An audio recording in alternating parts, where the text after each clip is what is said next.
Ilire, a është e vërtet se në Kosovë e Shqipëri të gjithë shkrimtarët e suksesshëm janë të varfër?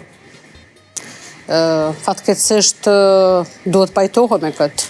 Pak a shumë, sepse nuk jetohet nga shkrimtaria, është e vështirë të jetohet nga librat, secili nga shkrimtarët qoftë këtu ose në Shqipëri, domethënë andaj kufirit nuk besoj që ka mundur të krijoj pasuri, ose ka pasur pasuri, ka bërë domethënë nga librat.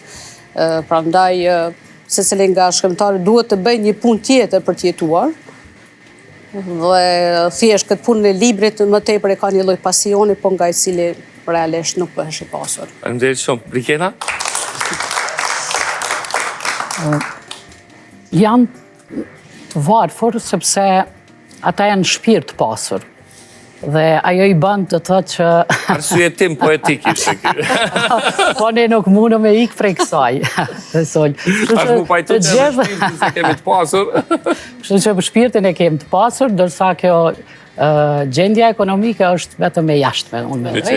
Nëse poetët e mëdhaj dhe shkrimtarët gjithmonë kanë shkruar në Papafingo. Ata kanë jetu në vendet dhomat më të vogla, do thotë, qofshin ata të letërsisë të huaj, po edhe shqiptar ka prej atyre që në kushte jo të mira dhe kanë arritë të bojnë poezi shumë të lënë gjurmë me artin e tyre. Po, desha të shtoj që ne jemi letërsi e vogël, jemi një numër jo i madh i banorëve, prandaj edhe libri si produkt ndoshta shitet pak, blihet edhe më pak, kështu që unë edhe këtu thjesht e shoh. Është edhe puna e tregut. Faleminderit shumë. Brikena, a duhet që një shkrimtar të shkruaj çdo ditë për të qenë i suksesshëm? Unë mendoj që një shkrimtar duhet lexojë çdo ditë. Dhe pastaj atë leximin e tepërt ta kultivoj në shkruar. Okej, faleminderit shumë. E pata një pyetje tjetër për këto ma more. Ilire? Hemingway çdo ditë ka shkruar. Çdo ditë. Qoftë edhe një rresht. Pse? Sepse ai dhe shumë shkrimtarë tjerë e kanë vlerësuar që edhe të shkruarit është një lloj mjeshtrie, apo nëse mund ta quajmë një lloj zanate. Prandaj edhe duhet kultivohet. Ndonjëherë konsistenca, absolutisht. kondicioni. Duhet një lloj thjesht vazhdueshmërie të ketë, kontinuiteti aty. Qoftë edhe nëse ndoshta nuk nxjerrim diçka të mirë, po është mirë thjesht të i përmbahemi një lloj disipline. A e shkruan çdo ditë nga një varg? Jo. Jo. Nuk e shkruaj, po thjesht i lexoj edhe poezitë të cilat i lë me kohë të flen, edhe mundohem të ndryshoj diçka. Ilire, si e din kur ka përfunduar një poezi? Është diçka magjike, sepse më bën të ndjehem mirë, e lexoj disa herë dhe mendoj që ai kam thënë ato që kam dashur të them. Dhe nuk e di, instinktivisht e kuptoj që i kam thënë ose si kam thënë. Prandaj gjysmën e poezive i let pa përfunduara. Ndodh. Me pik. Po. Faleminderit shumë. Brikena? Unë mendova kështu, si e the ti me pik. Kështu që do thotë ajo e thash edhe më herët që vije për të shkru, nga fillimi deri në fund shkon, pastaj e lexon, edhe e shet që do thotë ajo ka arrit.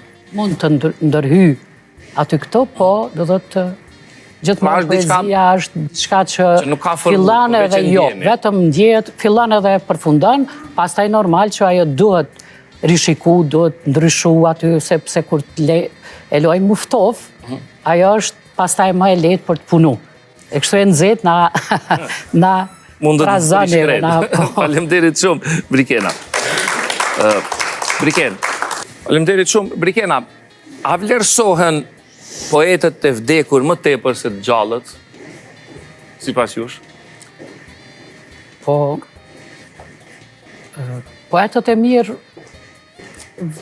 vlerësohen edhe për së gjalli. Për së gjalli, po prapë se prapë pak janë ata... E përgjithshmja, them, e përgjithshmja, do të thotë, kur të vdesin, nëse ka lexues të mirë, edhe trashëgimtar të mirë të atyre poetëve, mund të kujtohen më shumë.